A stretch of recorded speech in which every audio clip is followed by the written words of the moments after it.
Bonjour et bienvenue sur Mosaïque, la chaîne en quête du sens de l'actualité. On est d'abord heureux de vous annoncer que Mosaïque, qui a été lancé au mois d'octobre dernier, vient de franchir la barre des 10 000 abonnés avec 1 million de vues à ce jour. Merci donc à tous pour votre soutien. Bonjour Michel Onfray.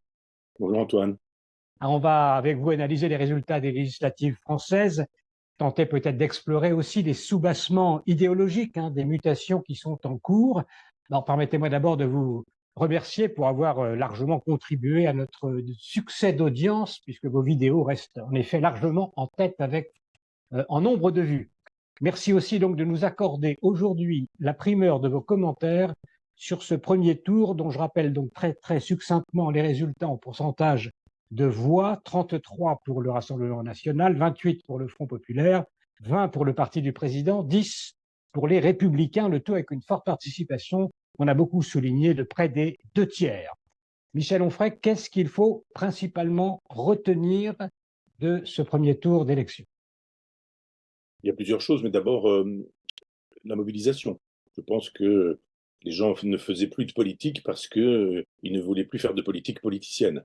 Donc, ils n'allaient plus voter parce que depuis 2005, quand on leur a dit, après le traité constitutionnel pour lequel ils avaient voté non, qu'ils l'auraient tout de même en 2008 avec le traité de Lisbonne, le fait que des élections intermédiaires d'Emmanuel Macron leur avaient donné raison, mais enfin, avait donné raison au peuple, hein, à la nation, à l'expression du peuple, mais que Emmanuel Macron avait dit même pas mal, je ne fais rien du tout, je ne change rien, je n'écoute pas ce que vous êtes en train de me dire. Et là, d'un seul coup, on se dit, ah, peut-être que Jordan Bardella pourrait être Premier ministre, mais notre problème, c'est pas que ça pourrait faire notre affaire, mais ce qui fait notre affaire, c'est que ça pourrait mettre Macron sur la touche. Je crois qu'il y a une détestation personnelle d'Emmanuel Macron qui est considérable en France. D'abord parce que les gens ont découvert la supercherie, le personnage, hein, fourbe, menteur, hypocrite, faussaire. On ne sait pas s'il est victime de lui-même avec une espèce de psychopathologie ou si c'est un cynique total. Mais voilà quelqu'un qui, il y a 10 jours, le 12 juin même très précisément, disait que les sociodémocrates qui s'alliaient à la France insoumise pour le nouveau Front populaire, ça s'alliait avec des antisémites, avec des gens qui ne respectaient pas la démocratie, etc., et qui aujourd'hui nous dit qu'il faut s'allier avec ces gens-là. Et donc les gens comprennent effectivement que c'est de la politique politicienne, tout ça. Et la deuxième chose à retenir, c'est que c'est l'effondrement de la Ve République. Je pense que la Ve République a déjà été pas mal détricotée, ne serait-ce qu'avec le traité de Maastricht en 1992 qui retire à la France sa souveraineté, plus faire de la politique quand on n'est plus souverain. Et là, d'un seul coup, on se dit la suppression du septennat, l'instauration du quinquennat, la possibilité d'une cohabitation, ce qui excluait totalement le général de Gaulle, évidemment. On ne pensait même pas une seule seconde qu'un chef d'État pourrait rester au pouvoir s'il perdait les élections. Enfin, toute cette destruction de la Ve République était patente, y compris chez ceux qui s'en réclament, les prétendus gaullistes. Et là, on voit bien qu'on est revenu à la Quatrième République. C'est-à-dire qu'on fait et on défait les gouvernements, on utilise pour des raisons de convenance personnelle la dissolution de l'Assemblée nationale. On dit j'ai décidé que voilà, vous m'avez fait de la peine, dit-il. Donc il dit j'ai jeté une grenade dans les jambes. On ne sait pas si c'est dans les jambes du peuple français ou dans les jambes des partis politiques. Et voilà quelqu'un dont on découvre d'un seul coup, le masque tombant, qu'il travaille contre la France, contre les Français, contre l'intérêt des Français, et qu'il n'a qu'un intérêt personnel. Donc on voit bien que la Ve République est franchement morte cette fois-ci, et qu'il ne reste que le pire de la Quatrième République. Alors, comment vous voyez la suite en quelques mots avant qu'on passe aux questions idéologiques? Que se passerait-il, par exemple, en cas de majorité absolue pour le Rassemblement national, ce qui est encore une hypothèse tout à fait plausible aujourd'hui? Alors moi, je le dis depuis très longtemps, je pense que le Rassemblement national n'a pas grand-chose à voir, n'a plus grand-chose à voir avec le Front national. Moi, j'ai lu les deux tomes de mémoire de Jean-Marie Le Pen, c'est-à-dire 2 fois 500 pages. J'ai lu 1000 pages et j'ai fait un long texte de 80 000 signes, inédit pour l'heure, mais qui permet de voir que Jean-Marie Le Pen était un antisémite, franchement. C'est-à-dire éloge de Brasillac, éloge de Vichy, éloge de Pétain, éloge de la collaboration, détestation du général de Gaulle. Enfin, c'est massif chez Jean-Marie Le Pen. On voit bien que Marine Le Pen, c'est pas les mêmes choses. D'abord, elle a changé le nom du parti, ensuite, elle a évincé son père. Le père était antisémite, la fille est devenue philosémite. Donc, on a changé de monde. Je pense que c'est pas exactement la même configuration que celle des années du siècle dernier, on dira des années 90 du siècle dernier. Je pense que plein de choses se sont changées, ont changé exactement comme le Parti communiste a été collaborationniste le temps du pacte germano-soviétique en 39, 40 et 41. et qu'il a cessé d'être collaborationniste, notamment antisémite, anti-gaulliste, anti-City, anti-Londres, etc., et qu'il a cessé simplement parce qu'Hitler a envahi l'Union soviétique et qu'il a rompu le pacte germano-soviétique, et il ne vient à l'idée de personne aujourd'hui de reprocher à M. Roussel d'être un collaborationniste. Tout le monde a accepté la mue de ce parti politique. On a accepté la mue du parti politique qui était le Parti socialiste de François Mitterrand, puisqu'en 1974, au congrès d'Épinay, il nous dit quiconque ne veut pas rompre avec le capitalisme ne peut pas être dit socialiste. Alors, si vraiment on a eu l'impression que Mitterrand a rompu avec le capitalisme, ou même eu des velléités de rompre avec le capitalisme, je ne parle même pas de François Hollande, ou même d'Emmanuel Macron, qui vient d'un gouvernement socialiste. Donc on accepte, ou même le gaullisme du général de Gaulle et le gaullisme de Ciotti ou de quelques autres aujourd'hui n'a pas grand-chose à voir avec ce qu'était le général. Donc les partis se sont modifiés, il y a une configuration tout à fait nouvelle, avec quelque chose de singulier, c'est que le non-dit de la gauche, qui était un non-dit antisémite, devient franchement visible cette fois-ci. C'est-à-dire qu'il y a eu de l'antisémitisme chez Marx, chez Proudhon, chez Jaurès, il y en a eu dans le XXe siècle, il y en a eu avec le léninisme, le stalinisme, etc., etc. Enfin, on connaît l'histoire. Et puis là, d'un seul coup, on découvre, hein, et la leçon essentielle pour moi de ces élections, c'est que quand même près de 30% des gens votent pour un parti antisémite, ouvertement antisémite. Je rappelle qu'hier soir, le symbole parle. Jean-Luc Mélenchon intervient à 8h10, à 20h10, c'est-à-dire les estimations sont données à 20h, c'est-à-dire le temps de descendre du bureau, quoi. Il descend de son bureau et il prend la parole, il dit en gros la France insoumise, le nouveau Front Populaire, c'est moi. Donc on découvre qu'effectivement, c'est lui qui pilote la totalité du Front Populaire, et il a à sa droite Manuel Bompard, espèce de cerveau reptilien de la France insoumise, et puis à sa gauche, Rima Assad, avec un kéfier. Hmm. Et Alors dans ça, son... c'est une provocation finalement choisie, évidemment. Comment vous expliquez cela? Bien Oui. sûr, hein. Bien, vous avez quelqu'un qui vous choisit la couleur de votre cravate et la couleur de votre chemise, et effectivement, si vous choisissez d'apparaître auprès de deux personnes, c'est que vous les avez choisis, d'autant que Rima Assad n'est pas... C'est quoi l'idée alors? C'est quoi l'idée derrière ça? Eh bien, c'était souligné, au cas où les gens n'auraient pas compris, c'était souligné dans l'intervention qu'il fait à ce moment-là. Il remercie les jeunes des banlieues. Il remercie nommément les jeunes des banlieues, dont on sait qu'ils sont souvent imprégnés d'un islam antisémite, et ce sont deux signes. C'est-à-dire, on ne peut pas dire ah, Rima Hassan, elle était là et passée par là. On lui dit tiens, viens faire un tour devant la caméra. Si tu as un peu froid, mets donc un foulard. C'est pas comme ça que ça se passe. Et dis-toi, tu vas venir, tu vas porter ton kéfier, et on va montrer à tous ceux qui comprennent la symbolique du kéfier qu'il s'agissait, et il s'agit toujours pour nous, de voter pour le Hamas. En fait, il y avait trois blocs, nous dit Emmanuel Macron. Il y avait trois drapeaux dans ces élections. Il y avait un bloc Front Populaire, j'ai du mal à le dire puisque c'est le nom de ma revue, comme vous le savez. Ouais. Et il y a le bloc Front Populaire, il y a le bloc des Macroniens, et puis il y a le bloc du Rassemblement national. Il y avait en fait trois drapeaux parce qu'il y avait le drapeau européen avec Macron, il y avait le drapeau français avec Marine Le Pen, et il y a le drapeau du Hamas avec Jean-Luc Mélenchon. Les choses sont clairement dites. Il a absolument voulu utiliser Gaza pour les européennes. Il l'utilise encore là cette fois-ci. Il l'utilisera toute cette semaine prochaine. Et il l'utilisera quand il repartira évidemment aux prochaines présidentielles, il a décidé d'instrumentaliser ceux qui l'instrumentalisent. Parce que On a du mal à comprendre quand même le raisonnement, c'est-à-dire que d'aller chercher précisément des signes qui font plutôt fuir, enfin en tout cas font réagir. C'est une volonté de conflictualiser. C'est très important dans sa conception politique, de conflictualiser toute chose. c'est un mégalomane qui veut accéder au pouvoir et qui voit son âge arrivant, que finalement, il ne va pas lui rester 36 occasions et qu'il n'aura été qu'un sous-ministre et un tribun, un battleur qui aura été socialiste pendant 25 ans, sénateur, qui d'ailleurs utilise toujours le Sénat pour aller se faire coiffer, enfin, qui a utilisé il va chez le coiffeur du Sénat alors qu'il n'est même pas sénateur. Mais c'est un personnage qui n'aime que lui-même, que l'argent, que la belle vie, et puis voilà. Donc il y a Coquerel qui lui a mis dans la tête que aux dernières présidentielles, il lui a manqué 400 000 voix. Et alors, dans le petit cerveau de Mélenchon, il se dit où peut-on trouver 400 000 voix? Et là, on lui fait savoir que s'il utilise le logiciel islamo-gauchiste, celui des banlieues, le vote musulman, il aura ses 400 000 voix. C'est C'est ridicule, parce que d'abord, il y a des gens intelligents dans les banlieues, il y a des gens intelligents parmi les musulmans, et il y a des gens qui, parmi les musulmans, ne sont pas des islamistes et ne défendent pas cette radicalité-là. Donc c'est une erreur de croire que s'il y a, je sais pas, 300 000 électeurs, ce sont 300 000 électeurs qui vont voter pour lui. C'est ridicule, d'une part. D'autre part, imaginons que cette folie puisse fonctionner. Il peut très bien gagner 300, 400 000 électeurs, mais il peut en perdre 500 000 de gens qui diront mais moi je n'ai pas voté pour ça, moi j'ai voté pour un Mélenchon qui à une époque défendait en bon franc-maçon la laïcité, la République, Jean Jaurès, le général de Gaulle, il faisait vibrer les foules avec le général de Gaulle à Marseille, et c'est celui-ci qui avait mes faveurs, c'est pas celui-là.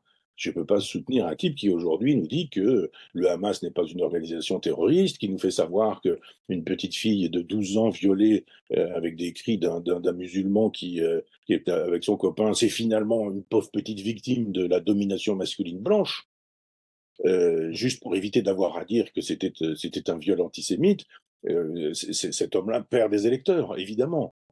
Il en gagne sûrement ceux qui pensent effectivement que le Hamas est une bonne chose et qu'un petit Hamas fabriqué par la France insoumise en France, c'est pas si mal que ça. Ce qui est quand même surprenant, au fond, finalement, quand on y réfléchit, c'est pourquoi cette question-là est si centrale pour la politique française, qui a d'autres problèmes que le problème de soutenir ou pas le Hamas. C'est assez curieux que ça ait cette emprise de l'antisémitisme et aussi cette question de la Palestine, qui finalement ressurgit dans les débats très vite, dans les débats, même hier soir encore à la télévision. Oui, mais pour une raison bien simple, c'est leur père à tous ces antisémites, c'était hélas Marx. C'est-à-dire que quand vous lisez la question juive, cette association du juif au capital, à l'argent, par la suite aux États-Unis et à la création d'Israël, c'est un lieu commun de l'antisémitisme aujourd'hui. Je suis en train de travailler à un livre qui essaie d'expliquer les relations des philosophes du XXe siècle à l'antisémitisme. Je vous assure que ce que je découvre est terrible, est terrible. J'ai fait un chapitre sur Sartre, j'ai fait un chapitre sur Beauvoir, j'ai fait un chapitre sur Gilles Deleuze, j'ai fait un chapitre sur Foucault. Je suis en train de faire un chapitre sur Jean Genet. Je fais des recherches sur Garaudy, Roger Garaudy. Qu'est-ce que vous découvrez? Qu'est-ce que vous découvrez? Et l'antisémitisme de tous ces gens-là. Ils sont tous antisémites. Ouvertement, ouvertement, même chez Oui, Jean-Paul Sartre. oui, oui. Bah, surtout chez Jean-Paul Sartre. Cette idée que dans les réflexions sur la question juive, ils nous disent que c'est l'antisémite qui crée le juif. Mais qu'est-ce que c'est que cette sottise? Comment peut-on croire à une sottise pareille? Alors c'est bon, c'est une dissertation de normalien, c'est brillant, mais c'est faux. C'est faux. C'est-à-dire que si vous êtes antisémite, c'est que vous êtes contre quelqu'un qui existe. A priori, il existe a priori, donc vous ne pouvez pas imaginer que l'antisémite crée le juif. Le juif préexiste à l'antisémite, d'une part, et d'autre part, c'est oublier qu'il y a 3000 ans d'histoire juive. Et Peut-être que il a changé d'avis à la fin de sa vie, peut-être, avec notamment Béni Lévy. Alors, la question de Béni Lévy est problématique. Et enfin, je vous renvoie à la cérémonie des adieux de Simone de Beauvoir, de ce qu'elle raconte à cette époque-là, du fait que il est couché avec Arlette Elkaïm, qui est devenue sa fille adoptive, et qu'il y a eu un clan Arlette Elkaïm, Jean-Paul Sartre, pendant que Simone de Beauvoir couchait, elle, avec Sylvie Lebon, qui est devenue aussi sa fille adoptive, et qui s'opposaient tous les deux parce qu'on estimait on estimait chez Beauvoir, chez les Beauvoir, disons, qu'il y avait une espèce de détournement de vieillard chez Jean-Paul Sartre. Et quand on lit Simone de Beauvoir et qu'on découvre la description physique et psychique de Jean-Paul Sartre, on ne peut pas donner tort à Simone de Beauvoir. Il y a effectivement un détournement. Donc effectivement, on peut faire dire des choses à Sartre à ce moment-là. Je sais bien que ça sert beaucoup aujourd'hui pour adouber un Sartre philosémite. Je pense que Sartre était mort intellectuellement depuis bien longtemps. Je rappelle quand même que quand il y a cette sottise du l'antisémite crée le juif, il y a en 72 cette idée qu'il faut défendre les terroristes palestiniens, oui palestiniens qui tuent les athlètes israéliens. On est en 72. Donc il y a un moment donné où effectivement on peut, enfin on peut continuer sur ce sujet si vous voulez, mais Non, non, non, non, on va arrêter là. En fait, c'est juste une oui, parenthèse. En fait, vous découvrez chez ces auteurs-là, pour oui, finir votre travail actuel, vous découvrez une dimension antisémite qui est assez insoupçonnée, en tout cas qui n'est oui, pas apparente dans tous ces auteurs que vous avez cités. absolument. Et j'ajoute Alain Badiou, et j'ajoute Jean-Luc Nancy, et j'ajoute Philippe Lacoue-Labarthe, j'ajoute tous ces Heideggeriens qui sont en train de disserter, ou Zizek par exemple, qui sont en train de disserter sur le nom du juif, etc. Cette façon de faire un antisémitisme de philosophe à partir de l'exégèse d'Heidegger. On n'est pas obligé d'être heideggerien. Je veux dire, il y a d'autres chose peut-être même plus importante, mais enfin, Heidegger a sa carte au parti nazi de 1933 à 1945. Après 45, c'est plus possible. Mais, et vous avez un tas de philosophes qui nous expliquent que oui, mais c'est pas ça, c'est le nom du juif qui ceci, bah, etc. C'est une question de sémantique. Alors, et Exactement cet la même. antisémitisme de gauche, finalement, il s'ancre dans quel terreau conceptuel? Ça sert à quoi? Il y en a plusieurs. Il y en a au moins un qui est sociologique et qui est le fait que le juif, c'est l'argent et c'est le capital. Donc on estime qu'il y a eu un moment, enfin j'estime moi, qu'il y a eu un premier moment antisémite qui était le moment du christianisme, même s'il faudrait s'intéresser à ce qu'était l'antisémitisme avant le christianisme, c'est-à-dire à l'époque de l'occupation romaine, parce que ça démarre ici, et assez probablement il y aurait des sources égyptiennes à aller questionner. Mais disons que, pour aller vite, que ça démarre avec un christianisme qui nous dit c'est le peuple déicide. Les Juifs ont tué Jésus et on ne pourra jamais leur pardonner. Puis après, vous avez un antisémitisme des Lumières, je dirais, mettons ça entre guillemets, parce que c'est quand même un oxymore d'imaginer qu'il y aurait un antisémitisme des Lumières, mais les philosophes des Lumières qui s'interrogent sur l'anti-judaïsme et qui nous disent en gros que le Dieu des théistes, car le Dieu juif est normalement un Dieu théiste, le Dieu chrétien l'est de toute façon, et il faut passer au Dieu des déistes. Le théiste dit Dieu existe, il a créé le monde, il est responsable de tout. Les déistes disent non, Dieu il a créé le monde, mais il est responsable de rien, pas grand-chose. C'est Voltaire. Et là on nous dit en revanche la religion, alors oui pour Dieu, mais non pour la religion. Et la religion, c'est quoi? C'est la religion de Saint Paul, c'est la religion des Juifs. Jésus est un Juif, et donc il y a un anti-judaïsme de la philosophie des Lumières. On retrouve ça chez le baron d'Holbach, par exemple. Et puis par la suite, c'est-à-dire le siècle suivant, on estime effectivement, et là pour le coup c'est Marx et c'est Proudhon et c'est les socialistes, c'est-à-dire Charles Fourier, qu'il y a un signe d'égalité entre les juifs et l'argent. Et donc très vite, et c'est ce qui marche encore aujourd'hui, très vite c'est les juifs c'est l'argent, c'est le capital, et quand on est de gauche, on est contre le capital.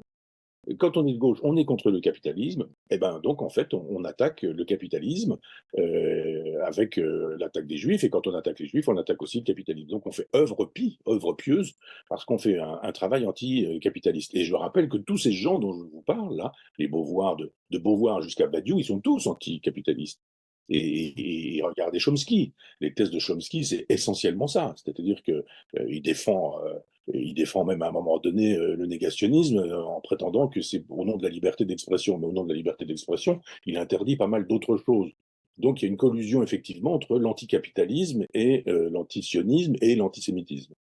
Oui. Alors tout ça explique aussi peut-être, et c'est peut-être là qu'est disons, ce qui relie le lien entre les islamistes et ces gauchistes, enfin, et la gauche en général, cette gauche dont vous parlez. C'est-à-dire, est-ce que la détestation d'Israël ou le rejet des Juifs euh, constitue le point commun ou le point d'entente finalement entre ces deux branches qu'on appelle islamo-gauchistes? Mais disons qu'il y a aussi ça donc chez Garaudy, c'est-à-dire moi ma thèse va être sur Garaudy, on a dit ah, il a été athée, et puis il a été protestant, et puis il s'est converti à l'islam, et puis il était communiste, et puis finalement il a quitté le communisme, etc. Pas du tout. Il y a très tôt, il pendant la guerre, il y a déjà cette fascination pour les Arabes, l'islam, la culture islamique, etc. Donc il y a une cohérence chez lui. Et il y a une cohérence chez tous ces philosophes avec la détestation des Juifs, mais c'est le deuxième temps, je vous disais tout à l'heure qu'il y avait un temps sociologique, et qui est le temps du bouc émissaire. C'est-à-dire que la pensée simple consiste à dire que s'il y a un problème, il y a un responsable à ce problème. Bon, c'est ça mieux que moi, mais je dirais toute la théorie du bouc émissaire, tout ce que raconte René Girard sur ce sujet-là. Vous avez un pauvre mouton qui est là, qui n'y peut rien, et puis on dit d'un seul coup, c'est toi le responsable et c'est toi le coupable. Hop, on égorge le mouton, et puis on dit, Seigneur, vous avez bien vu, hein, les péchés du monde, ça va être réglé parce qu'on a égorgé le mal, et formidable, c'est très bien, et ça continue. Et là, vous avez un peuple formidable, puisque finalement, formidable pour être le bouc émissaire, puisque c'est un peuple de l'errance, c'est un peuple qui vit en danger. Si vous êtes errant, par définition, vous n'avez pas d'armée. Il y a une armée, il y a une police, quand il y a des frontières, quand il y a un château, quand il y a la possibilité de dire nous vivons ici et nous allons préserver notre château. C'est-à-dire que ce sont les sédentaires qui peuvent avoir une armée, les nomades, ils vont, ils viennent, ils circulent et ils se défendent comme ils peuvent, mais ils ne sont jamais à l'abri d'une razzia de ceux qui sortent de la forteresse, qui viennent les assassiner et qui reviennent et qui retournent chez eux. D'ailleurs, c'est passé avec le Hamas. Ils sortent de Gaza, ils massacrent et puis ils reviennent chez eux. Donc il y a un moment donné où effectivement la théorie du bouc émissaire fonctionne à merveille. La preuve, c'est que quand vous ne savez pas que vous avez affaire à quelqu'un qui est juif, vous n'avez pas le même comportement avec lui. Vous savez, c'est ce film avec Michel Simon qui découvre que le petit garçon qu'il aime beaucoup, alors que lui-même est antisémite, il découvre que le petit garçon est juif. Et d'un seul coup, vous apprenez de quelqu'un qu'il est juif et ça modifie le regard que vous aviez sur lui. Qu'est-ce qui s'est passé? Si ce n'est que vous intégrez cette idée que vous avez là une proie facile. Et il faut en revenir toujours à l'animal que nous n'avons jamais cessé d'être. C'est-à-dire que quand vous avez un troupeau d'animaux et que vous avez un lion qui cherche à manger, il va tout de suite repérer l'animal le plus fragile, l'animal le plus faible, celui qui a une plaie à la jambe, celui qui traîne la patte, celui qui est un peu jeune, celui qui éventuellement courra moins vite parce qu'au moment de l'attaque, on voit bien que... Et d'un seul coup, on attaque celui-là. Et je pense qu'il y a dans la fragilité du nomade une espèce de violence du sédentaire qui se dit on a là la possibilité Oui, d'attaquer les oui. gens sans défense. Et Mais au puis, moment où tout cela a changé avec le sionisme, avec l'État d'Israël, ça n'a pas empêché qu'Israël devienne également, j'allais dire, l'État à abattre dans la communauté des États. C'est bien ça sûr. qui est le paradoxe aujourd'hui. Mais vous avez, il y a on m'a envoyé l'autre jour, c'est mon épouse qui m'a envoyé cette carte qui est effrayante. C'est une carte du monde où on voit tous les pays arabes en rouge et on voit Israël en bleu. Et il y avait juste une petite flèche en disant voilà ce qu'ils ne peuvent même pas tolérer, voilà ce qu'ils ne peuvent même pas supporter. C'est-à-dire la possibilité d'une diversité, d'une différence ou d'une terre pour le peuple juif quand ils ont autant de terres pour eux. Et on se dit, mais il se passe quelque chose là dans cette capacité à envisager la possibilité, alors je ne sais pas, d'un partage de la terre, du fait de penser la terre à deux ou à deux peuples, je ne sais quoi, ça c'est toute une autre question, on peut en parler, mais il y a un moment donné où de fait, quand on se dit, mais si le nomade se sédentarise, ça n'est pas possible, parce qu'il disposera des moyens du sédentaire, et ça n'est pas possible qu'on puisse accepter cette terre. Parce que ça suppose effectivement Tsahal, ça suppose une armée, ça suppose, et puis mieux que ça aujourd'hui, c'est-à-dire une défense nucléaire, et ça c'est inacceptable. Je me dis, il ne faut pas que les nomades cessent d'être nomades et deviennent sédentaires. La question du sionisme, c'est la question de la sédentarisation des nomades, c'est-à-dire vous supprimez la raison d'être des antisémites qui ont besoin de ce peuple en mouvement pour pouvoir l'attaquer plus facilement. Alors effectivement, tout cela fait un ensemble que l'on appelle donc islamo-gauchiste, avec cette idéologie wokiste aussi qui vient s'ajouter. Est-ce que c'est l'idéologie de l'islamo-gauchisme? Est-ce que c'est l'idéologie du libéralisme? Finalement, quel rôle ça joue dans les débats d'aujourd'hui, cette question woke? C'est la conversion, c'est la convergence des luttes. C'est-à-dire cette idée que le schéma marxiste n'est plus efficace, mais que c'est le schéma de Bakounine. Marx disait qu'il fallait que l'avant-garde éclairée du prolétariat puisse imposer sa dictature. Et Bakounine disait, mais dictature sur qui? Et ce sera bien sûr le peuple, donc il ne faut pas être marxiste, parce qu'effectivement, ce sera un totalitarisme, disait déjà Bakounine en son temps, à Marx. Et Marx détestait la campagne, il détestait les paysans parce que les paysans étaient attachés à leurs terres, à leurs racines, il détestait les juifs aussi, et il a fourni un schéma qui a été le schéma léniniste. Bakounine lui disait, il faut faire confiance à la spontanéité des masses, il faut faire confiance à la violence, il faut faire confiance de manière très artiste à tous ces gens qui sont les déclassés, en fait le lumpenprolétariat, et lui disait il faut demander aux artistes, aux voyous, aux voleurs, aux bandits, tous ceux qui sont hors la loi, de contribuer à cette espèce de grande spontanéité révolutionnaire qui permettra de réaliser la société sans classe. Et pour le coup, il voulait, Marx et Bakounine, exactement la même chose. Il voulait une société sans classe, communiste, etc. Simplement, il différait sur les moyens. Et on voit bien aujourd'hui que le temps du Parti communiste français qui supposait la dictature du prolétariat, qui supposait une avant-garde éclairée avec des ouvriers syndicalistes des villes et qui, dans les usines, avaient été éduqués à faire la révolution, etc., qui se constitue ensuite avec Lénine comme un parti, ce temps-là est fini. On ne peut plus aujourd'hui dire on va aller dans une usine et on va conscientiser les masses, on va avoir les fameux établis après mai 68 qui vont venir et qui vont expliquer au peuple ce qu'il faut penser. Ça ne marche plus, ça. En revanche, si vous dites, eh bien, tous ceux qui sont mécontents, venez par ici. Vous êtes transsexuel, vous êtes homosexuel, vous êtes arabe ou musulman, vous êtes en rupture de banc avec la société, vous êtes trafiquant, dealer, il n'y a pas de problème, venez, on a une convergence des luttes. Pour l'heure, faisons face pour faire tomber ce même monde, et puis après, on verra.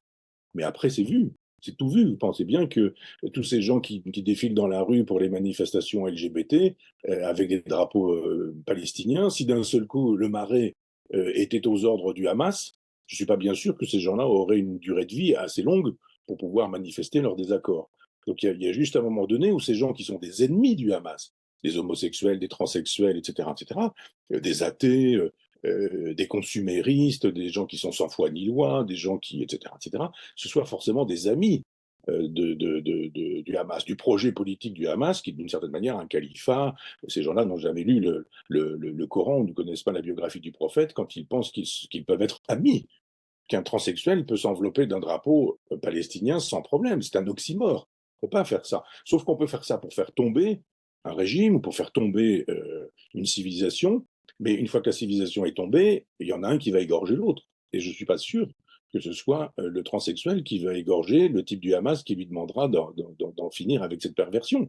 Y a juste un moment donné, on ne peut pas imaginer qu'on peut prendre le pouvoir ensemble et continuer à gérer le pouvoir. Je ne suis pas bien sûr que si on offrait un stage d'un mois à Gaza aux transsexuels du Marais, ils continueraient à penser que les transsexuels et les luttes à Gaza sont des causes communes. Sont des causes communes dans la destruction, dans le nihilisme, mais pas du tout pour la construction d'une cité. C'est pas la même chose. Ils veulent pas la même Alors chose. voilà un peu pour le tableau sur la gauche. J'aurais qu'on dise quand même aussi un mot finalement bon, il y a trois blocs, on l'a dit, hein, peut-être de ce bloc central, le bloc du parti du président. Vous avez dit que c'est un rejet de Macron. Malgré tout, il y a quand même une idéologie aussi dans le macronisme, si je puis dire, mais en tout cas dans le libéralisme, qu'on appelle le libéralisme ou le sans-frontiérisme. Euh, comment cette idéologie-là aujourd'hui vit-elle et à quoi se raccroche-t-elle et est-elle en perte de vitesse un peu partout finalement dans le monde? Non, je pense que en France, c'était un échec d'Emmanuel Macron, parce que c'était une bonne idée de casser le Parti socialiste en deux et de casser les Républicains en deux, parce qu'il y a au PS et aux Républicains, il y avait une droite, une gauche, enfin pas, disons, des souverainistes et des mondialistes. Et donc, par exemple, il y avait chez les socialistes un Chevènement, par exemple, et puis à l'autre extrémité, un Fabius. Encore que Fabius ait beaucoup changé. Mais je veux dire, des gens qui défendaient la mondialisation, avec Attali, avec Bernard-Henri Lévy, avec enfin, ce côté-là du Parti socialiste, et puis à l'autre côté, un Parti socialiste souverainiste qui défendait la nation, qui défendait la République, etc. Il y avait exactement la même chose avec les Républicains. Vous aviez un Philippe Séguin qui défendait la souveraineté, un Charles Pasqua qui défendait la souveraineté, etc. Et puis de l'autre côté, un Juppé, un Chirac qui défendait Maastricht, qui défendait un peu la même chose. Et donc il y avait à faire quelque chose quand on était Emmanuel Macron, c'est-à-dire jeune, brillant, prétendument intelligent, qu'on avait le Sénat pour soi, qu'on avait l'Assemblée nationale pour soi, qu'on avait la presse pour soi, qu'on avait la banque, la finance, etc., qu'on avait tout pour soi. Il avait la possibilité, là, de dire, je vais méthodiquement, mais avec les gens, pas de manière brutale en disant, j'y vais sur ma personne, et quand je vais claquer des doigts, les gens vont me suivre, juste dire, je casse le PS en deux, je casse les Républicains en deux, et je prends les Maastrichtiens de droite et les Maastrichtiens de gauche, et j'en fais un bloc. Et puis, Hmm. je laisse de côté tous ceux qui sont des souverainistes de droite et des souverainistes de gauche. Il pouvait le faire. Il l'a fait sur le principe du débauchage individuel. C'est-à-dire qu'il fait venir un Gabriel Attal qui vient du Parti socialiste. Il fait venir une Elisabeth Borne qui vient du Parti socialiste. Il fait venir un Bruno Le Maire qui vient des Républicains. Il fait venir un Darmanin qui vient des Républicains. Donc il le fait par débauchage personnel, par carriérisme, pour le carriérisme. On a vu récemment la dernière prise de guerre qui était Rachida Dati. Mais ça ne marche pas. C'est-à-dire il aurait Mais, mais, fallu travailler avec les partis, travailler avec mais là, Ciotti. vous personnalisez beaucoup, Michel Onfray. Est-ce que malgré tout, ce que vous appelez les gens le l'européisme, on va dire, est-ce que ce n'est pas un courant aussi idéologique? Est-ce que ce n'est pas une manière de voir le monde qui peut se défendre ou qui peut se critiquer? Est-ce qu'il y a quand même, il y a quand même un substrat idéologique Ah, dessous? mais bien sûr. Ah non, non, mais ça, Oui. je ne dis pas qu'il n'y a rien, qu'il y a une coquille vide. Moi, je suis souverainiste. Je ne suis pas de ceux qui disent les souverainistes ont des idées, des penseurs et des pensées, et ce n'est pas le cas des centristes, pas du tout. Je dis simplement qu'il n'a pas bien travaillé en pensant juste que ça suffirait qu'il parle, parce il a un passé qui est un passif sur le terrain de la parole. Il pense que dès qu'il parle, tout le monde l'écoute, l'entend, le croit. Ça a marché pour séduire en son temps. On va pas rentrer dans le détail de ces choses-là. Il dit, mais ma parole séduit toujours et séduit tout le temps. Non, ça a pu séduire beaucoup. Simplement, ça ne marche plus. Idéologiquement, il aurait dû travailler ou faire travailler. Après tout, il n'est pas tenu de faire ça quand il est président de la République, mais il peut faire par d'autres en disant créons ce bloc, ce qui veut dire évidemment je donne des postes, mais en même temps, vous lâchez des choses. Et idéologiquement, on crée un projet commun. Il a eu 7 ans pour le faire, il l'a pas fait. Il a été incapable de faire quoi que ce soit, il a tout détruit. Vous êtes souverainiste, Michel Onfray. Qu'est-ce que vous pensez du Rassemblement national? Idéologiquement, comment vous le situez? Moi, j'ai toujours dit que le Front National était fasciste, que j'ai créé l'Université populaire en 2002 pour lutter contre les idées de Jean-Marie Le Pen, qui étaient des idées fascistes. Je persiste à le dire. Je vous ai dit tout à l'heure que j'avais écrit un texte de 80 000 signes pour en faire la démonstration. Jean-Marie Le Pen, qui est l'homme du détail, du rafour crématoire, etc., de la fournée, etc. Enfin bon, c'est évident, il l'a écrit lui-même. Je n'ai fait que lire ce qu'il avait dit. Et que ce qu'a fait Marine Le Pen, c'est effectivement changer l'horizon de ce parti qui a cessé d'être antisémite, qui a cessé de faire l'éloge, je parle pour le coup du parti. On peut toujours trouver un colleur d'affiche qui va faire un salut nazi, ça me paraît évident qu'il y a toujours des crétins dans tous les partis, quels que soient les partis. Et la crétinerie chez ceux-là, ça prend ce genre de forme. Simplement, il y a un moment donné où elle a contre elle tous ceux qui ne veulent pas voir qu'elle a changé et qui disent non, non, non, mais si ce n'est elle, c'est donc son frère. Il y a même eu Yann Brossat, professeur d'histoire, je crois, agrégé, qui était le directeur de campagne de Fabien Roussel, qui a l'autre jour parlé des gènes de Marine Le Pen. Des gènes. C'est-à-dire qu'on ne peut pas mieux faire que de dire vous êtes coupable d'avoir le père que vous avez. Donc pour moi, c'est le Chirac des années 70, Marine Le Pen. C'est pas du tout Jean-Marie Le Pen. Je pense que le créneau est préempté aujourd'hui par Éric Zemmour plutôt. Alors il est très fâché quand je le dis. Et je dis, mais ça me paraît évident sur un certain nombre de sujets. Donc tout ça s'est déplacé. Le créneau Jean-Marie Le Pen est chez Éric Zemmour aujourd'hui, et le créneau Chirac d'avant le pouvoir, c'est-à-dire qu'il était un homme libre et qui pouvait encore parler librement, bah c'est Jacques Chirac. Donc ça n'a rien à Alors voir. ça veut dire que vous pensez que le Rassemblement national au pouvoir, disons, serait en voie de mélonisation, pour parler comme les Italiens, c'est-à-dire que finalement, il arrondirait les angles par rapport à cette question, par exemple, de la souveraineté ou de l'Europe. Et évidemment, elle l'a déjà fait, Marine Le Pen. Quand j'ai dit ça, elle venait juste de dire on ne touche pas à Schengen, on ne touche pas à l'euro, on ne touche pas à l'Europe. On va tordre le bras des institutions européennes. Bon, simplement, je dis, mais il y a Syriza, il y a Podemos, il y a 5 étoiles, il y a Mélanie. C'est-à-dire qu'à chaque fois que des souverainistes sont arrivés au pouvoir, l'Europe maastrichtienne leur a tordu le bras en 15 jours. Et puis 15 jours après, c'était fini, c'était terminé. Donc tout le monde était rentré dans le rang. Donc elle n'a pas la carrure qui lui permettrait de résister. Ce n'est pas le général de Gaulle qui dit non aux Américains après le discours de Bayeux. Donc, d'ailleurs, je suis même pas très sûr qu'elle en ait très envie ou tout à fait le désir. Je pense qu'elle a plus le sens de son histoire que le sens de l'histoire, et que le sens de son histoire, c'est d'arriver au pouvoir. On voit bien que dès qu'il y a eu cette campagne extrêmement rapide là pendant, je sais plus, une quinzaine de jours, elle a commencé sur le terrain économique à donner de nombreux gages. Bon, on ne fera pas ceci, on ne fera pas cela, on ne touchera pas à ceci, on ne touchera pas à cela, on reviendra sur ceci, non sur la question des retraites, c'est pas si simple, etc. Bon, on a bien compris qu'elle était déjà en train de dire qu'il ne fallait pas s'aliéner le capital et la finance. Donc si elle rassure en même temps le monde de l'économie, ce sera beaucoup plus facile pour elle, je pense. Et c'est ce qu'elle a Les compris. souverains, oui, apparemment, aujourd'hui, il est impossible finalement de conduire une politique souverainiste telle que vous l'entendez, par exemple, Michel Onfray. Oui, je pense que, moi je suis Frexiteur, je pense qu'on ne peut pas faire une politique souverainiste quand on est dans un endroit où on a donné, vendu notre souveraineté.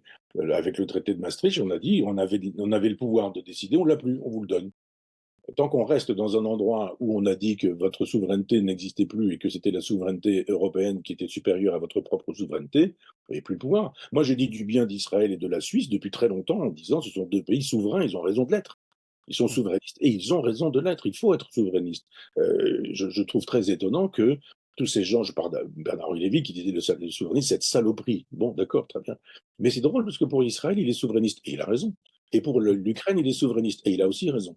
C'est-à-dire que quand il s'agit du drapeau ukrainien, quand il s'agit de l'hymne ukrainien, de la monnaie ukrainienne, du souverain ukrainien, d'un seul coup, il faut défendre le peuple, la nation, etc. Mais oui, mais moi je le pense pour tous les peuples.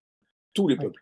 Et donc, on peut très bien imaginer une Europe dans laquelle on ne renoncerait pas à sa souveraineté. Simplement, on aurait une Europe des nations. Enfin, je suis sur une position gaulliste, hein, c'est pas très compliqué. C'est pas moi qui ai inventé ça.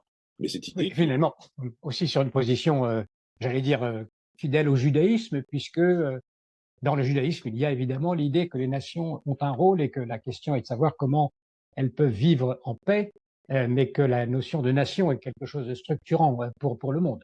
C'est le b.a.-ba de la politique. C'est-à-dire la politique, effectivement, les individus sont des subjectivités autonomes, et il faut que les nations soient des subjectivités autonomes sur le terrain politique. Ça me paraît évident. Alors après, rien n'interdit que des peuples puissent s'associer au point de disparaître. Il y a eu des régions françaises qui n'ont pas été françaises avant que de le devenir, c'est une évidence. Et puis il y a des régions qui peuvent disparaître.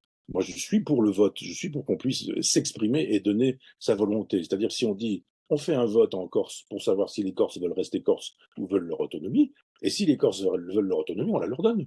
C'est l'expression du peuple. C'est la même chose avec la Martinique, c'est la même chose avec la Guadeloupe, la Guyane ou même la Nouvelle-Calédonie. Simplement, on a fait 3 référendums en Nouvelle-Calédonie. On a enlevé de la possibilité de s'exprimer ceux qui auraient pu être franchement des loyalistes et on a dit non, ceux-là n'ont pas le droit de voter. Enfin, c'était quand même sidérant. Il y a des gens à qui on dit vous avez le droit de voter parce que vous allez bien voter. Vous allez mal voter, donc vous n'aurez pas le droit de voter. Et puis en plus, vous aurez un référendum, puis si ça ne marche pas, un deuxième référendum, puis si ça ne marche pas, un troisième référendum. Mais c'est quoi ça? Le général de Gaulle, il aurait dit ah bon, vous voulez votre autonomie, votre indépendance? On fait un référendum, vous votez. Quiconque habite ici sur le territoire néo-calédonien a la possibilité de voter, même si vous êtes arrivé il y a 2 mois et que vos papiers sont en règle et que vous êtes là. Voilà, il ne s'agit pas de dire mais vous aurez le droit de voter si vous êtes arrivé avant ou après, ou je ne sais quoi. Et puis il y a une autonomie, une indépendance, une volonté populaire. Eh bien, il y a une volonté populaire. Michel Onfray, le tome 8 de votre journal hédoniste intitulé La foudre gouverne le monde vient de paraître donc chez Albin Michel. La foudre gouverne le monde, qu'est-ce que ça signifie? Alors c'est un très beau titre parce qu'il n'est pas de moi. C'est une phrase d'Héraclite, le philosophe présocratique, qui disait effectivement que, alors à l'époque, vous savez, les philosophes, ils veulent tout réduire à une unité. Alors certains disent c'est l'eau, c'est l'air, c'est le feu, etc. Et chez Héraclite, c'est la foudre qui gouverne le monde. C'est-à-dire que la foudre, c'est le feu, c'est la guerre, c'est polémos, c'est-à-dire les oppositions. Et c'est comme on ne se baigne jamais 2 fois dans le même fleuve. Enfin, ce sont les 2 grandes idées du philosophe Héraclite.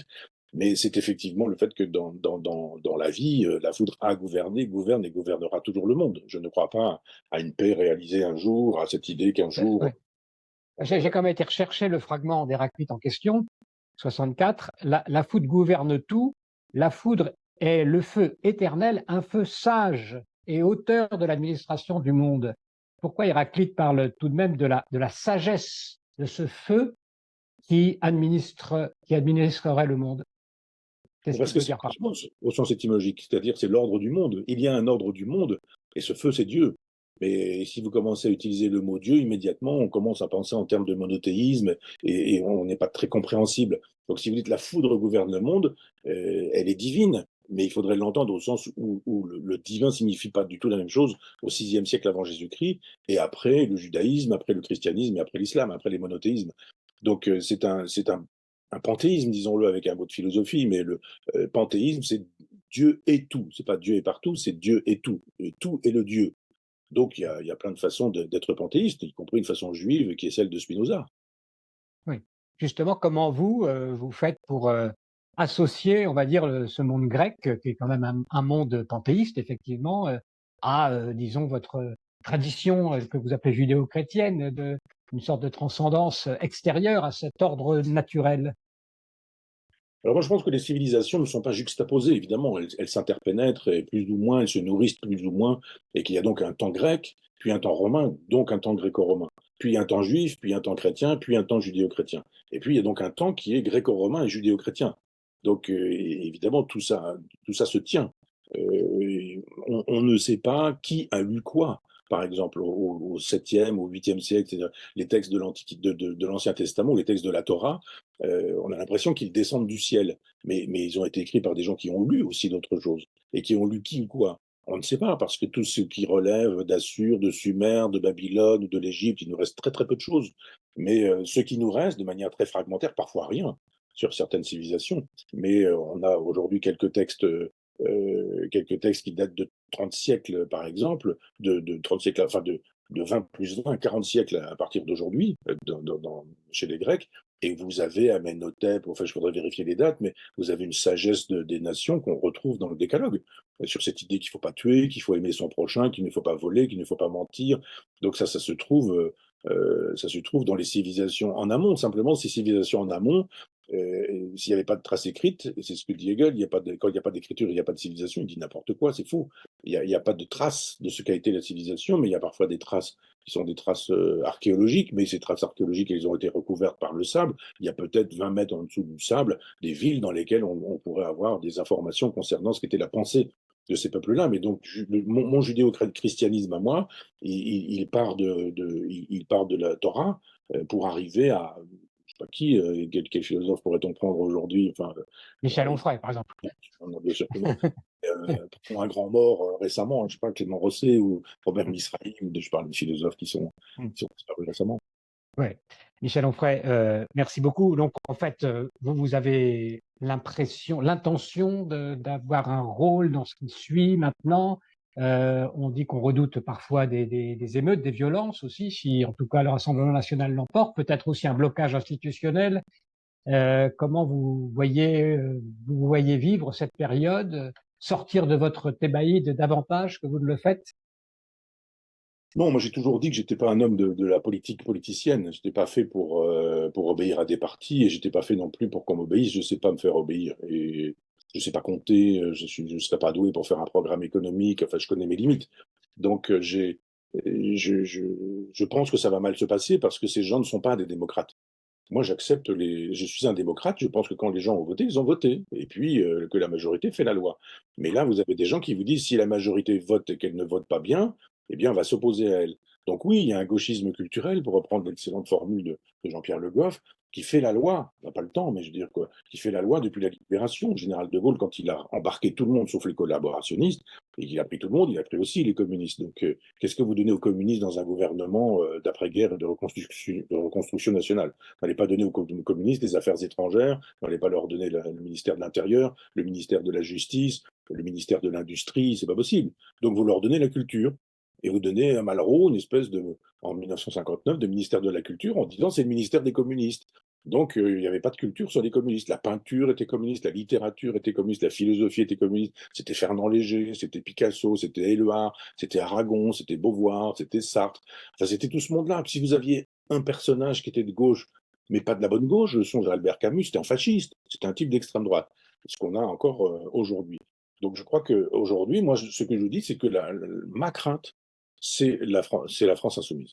Je pense vraiment que quand on libère cette mauvaiseté antisémite et qu'on la libère totalement, cette apparition avec Rima Hassan de Mélenchon, pour moi, est un moment extrêmement important, grave, dans l'annonce de ce qui va avoir lieu. Donc je pense qu'effectivement, il y aura une violence.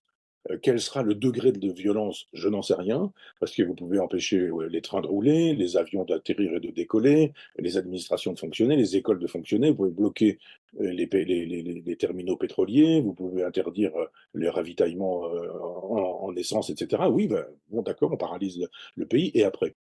Et après, il se passe quoi? Est-ce que Emmanuel Macron, qui sera ou qui serait le chef de l'État, aurait les moyens d'arrêter ça? Quid de l'armée? À qui obéit-elle?